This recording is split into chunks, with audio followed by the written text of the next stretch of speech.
Oi, pessoal, hoje a gente está recebendo aqui a doutora Ana Sodré, né? Um bate-papo interessantíssimo e importante para a sociedade.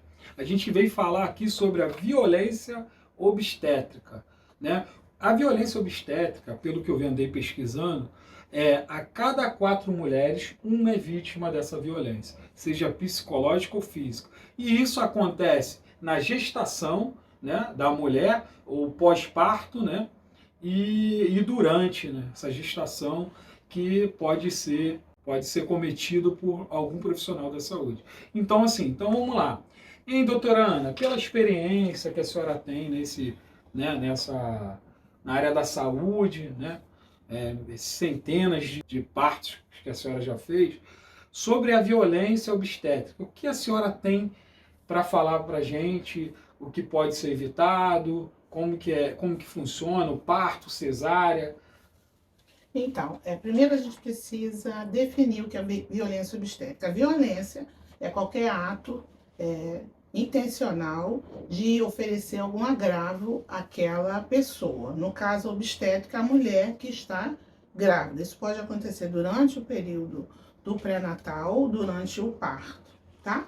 Mas como tudo normalmente tem um viés, então tem muitos casos que são configurados como violência, mas na verdade depende da avaliação do profissional sobre aquela situação em que a paciente precisa daquele atendimento e essa opção não pode estar na mão da paciente, tá? Então, até que ele seja configurado, isso precisa ter uma avaliação e isso precisa ser, de fato, notificado. Então, nem tudo que é considerado violência obstétrica o é de fato, né? A gente tem que falar sobre o viés da paciente e sobre o viés do profissional para a gente ter que todo fato sempre tem dois lados, né? Nunca tem Sim. um lado só.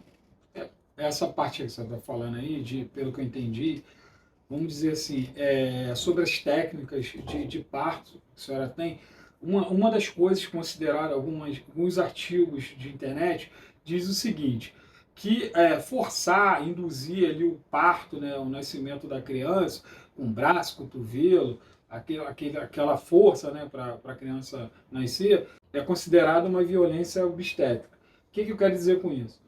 Tem a ver com o que a senhora falou, por exemplo, a senhora tem algumas técnicas que às vezes precisam um pouco de força ali, não sei se a palavra é certa, é uma técnica. Então isso não pode ser considerado violência obstétrica, né? Quando você usa algum meio assim, necessário para... Então, o que é importante a gente verificar aqui? O parto é uma coisa, e eu tenho o meu ponto de vista em relação a isso. Apesar de toda a romantização do parto, o parto é uma coisa traumática, tanto para a mãe quanto para o bebê, tá? Então, nascer não é uma coisa fácil, nem para a mãe, nem para o bebê, porque ele tem vários locais, várias situações que o bebê precisa atravessar para que ele pudesse e possa ter o parto de uma maneira normal. Mas o que acontece muitas vezes, é por isso que eu disse no início, que tudo tem que ser avaliado. O ideal seria que essa mulher, antes do parto, fosse totalmente rastreada para que as suas condições, tanto do pré-natal quanto as obstétricas, sejam quantificadas e qualificadas antes que o parto aconteça. Então, eu tenho muitas vezes, e eu já vi isso várias vezes, eu tenho uma paciente que fez pré-natal nenhum, e ela chega na parte da deliberação, na hora que o bebê está nascendo. Muitas vezes não há tempo, por causa da superlotação do serviço, e isso, infelizmente, ninguém me fala disso. Por causa dos lugares que estão fazendo o atendimento estarem sobrecarregados, e você ter pouco pessoal treinado, você é obrigado a trabalhar com aquilo que você tem. Só que na hora que acontece o problema e qualquer complicação é inerente ao trabalho de parto, o trabalho de parto pode complicar sem que haja nenhum tipo de falho, de erro, de imprudência, de imperícia ou de negligência.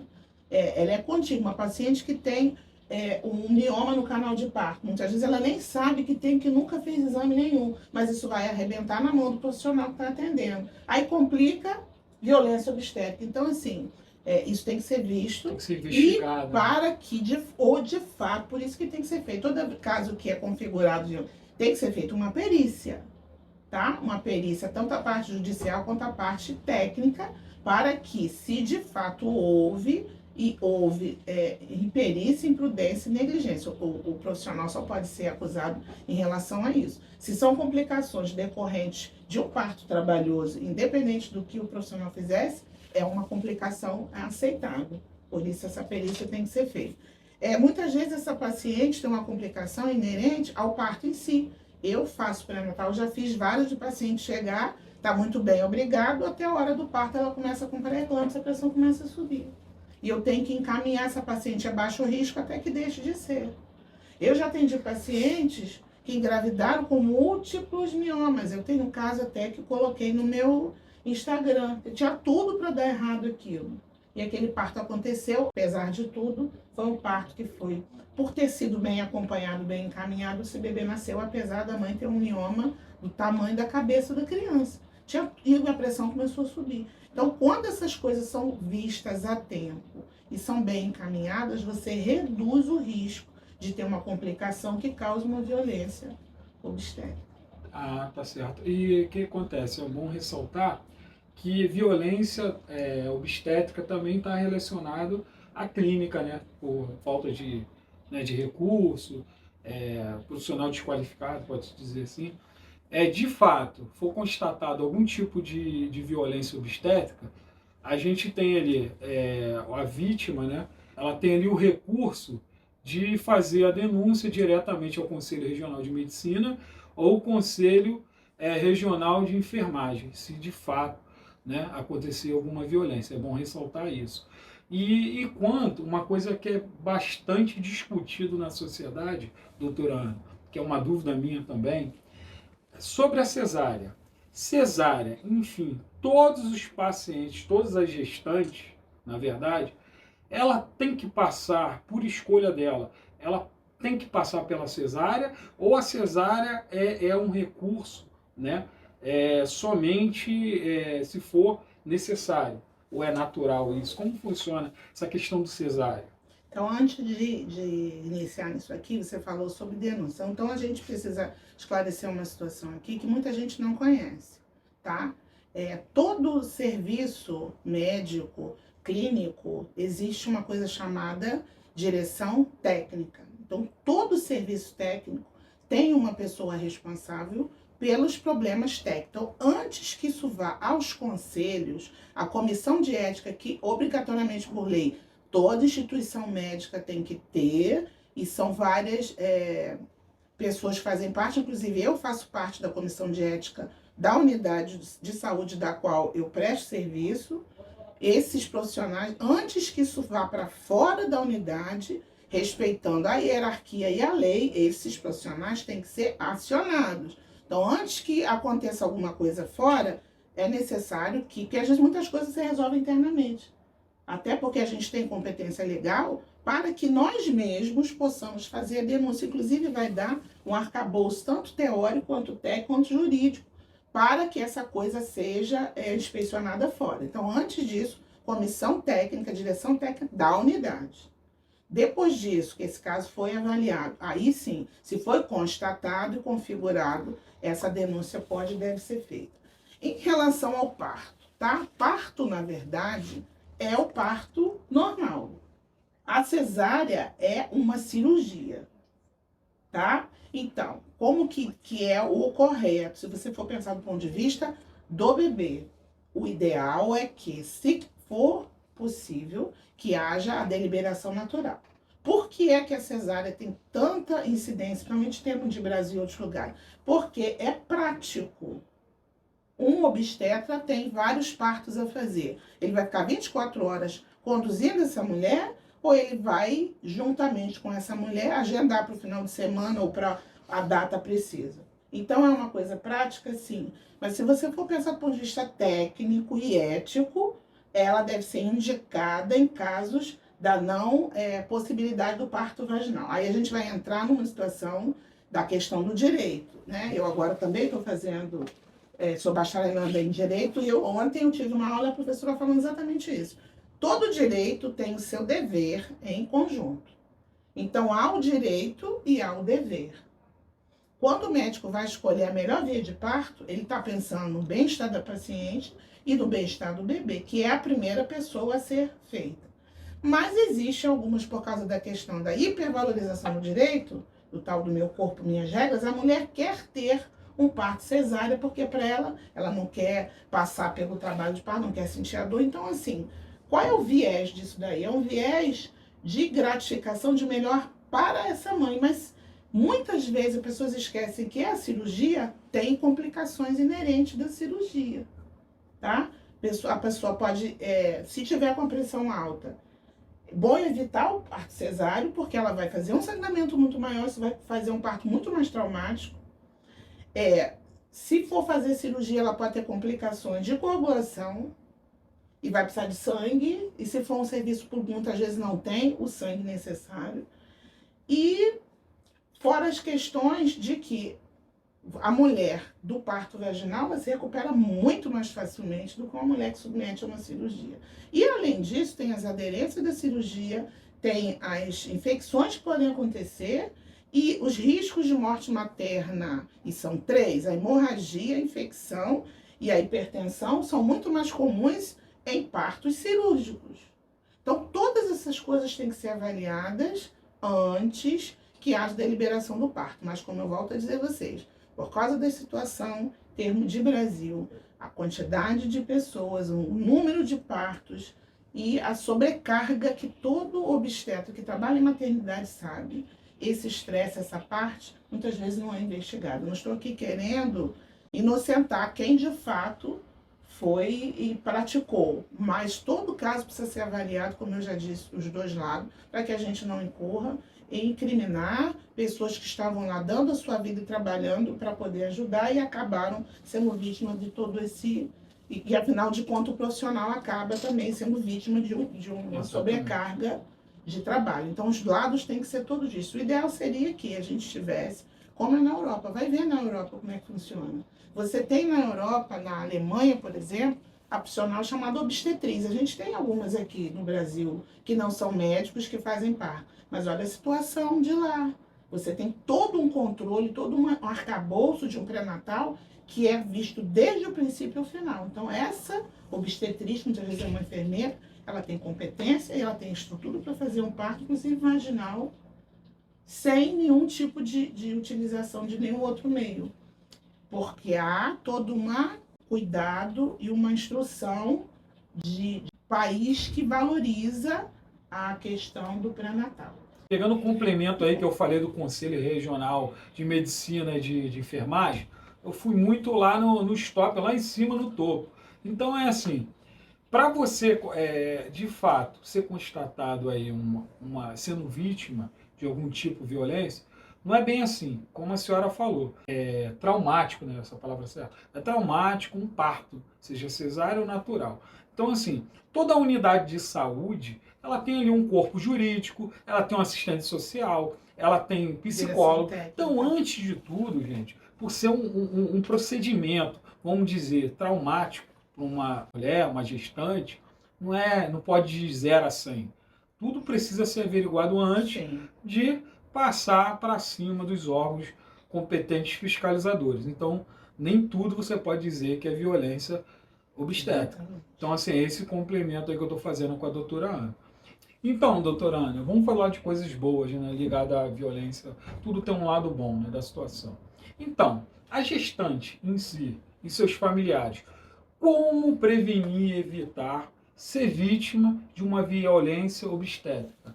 Então, a violência é sempre o final de tudo, né? Nada acontece de uma hora para outra. Primeira coisa que eu falo sempre, e quem me conhece, me segue, já sabe. Você precisa ter seu médico. Então, eu sei que é difícil, às vezes no serviço público você tem que procurar um pouquinho mais. Por quê?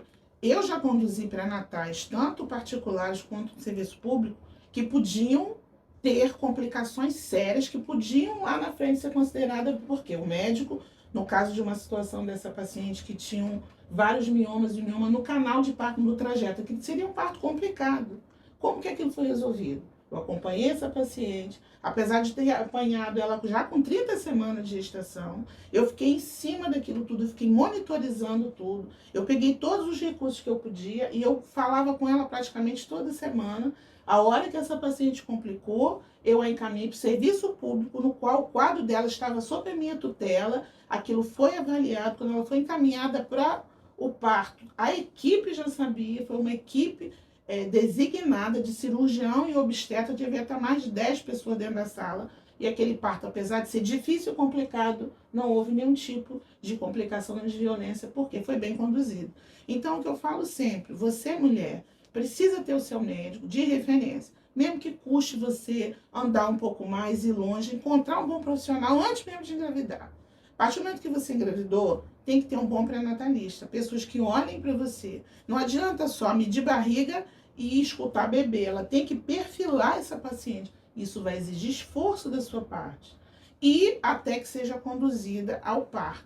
E nesse caso, se você for do serviço público, você vai ficar a critério do plantonista do serviço. Mas se você faz um bom acompanhamento de pré-natal até o momento que você vai dar à luz, essas consequências elas se minimizam. A maioria das vezes acontece uma mulher que não faz pré-natal ou faz pré-natal irregular, e eu canso de recusar pacientes, muitas vezes no pré-natal, que elas fazem uma consulta e voltam 2, 3 meses depois. Eu interrompo na hora e digo, assim você não vai conseguir.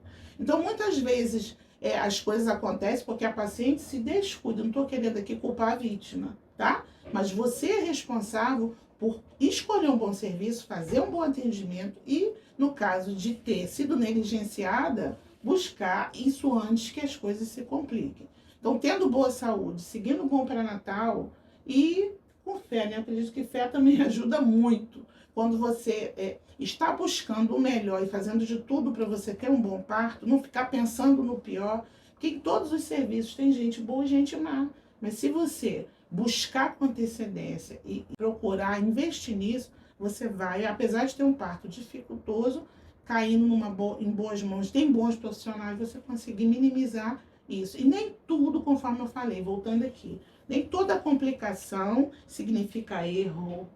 Algumas complicações são consequências normais de situações que às vezes são vistas na hora do parto.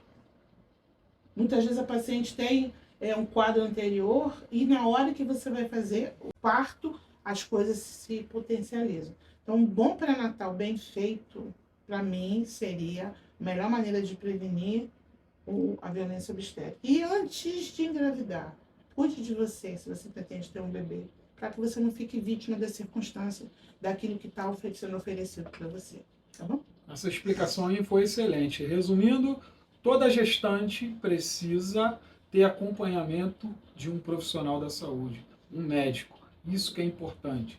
Por quê? Temos centenas, milhares de partos no Brasil. Então, tem uma grande porcentagem que o profissional de saúde é surpreendido pela gestante que não faz um acompanhamento. Então, o parto, com certeza, pode ter alguma complicação. Então, isso não é violência obstétrica, nesse caso. E uma coisa para fechando aqui. O Índice de Desenvolvimento de um País, o IDH, está atrelado à assistência materno-infantil.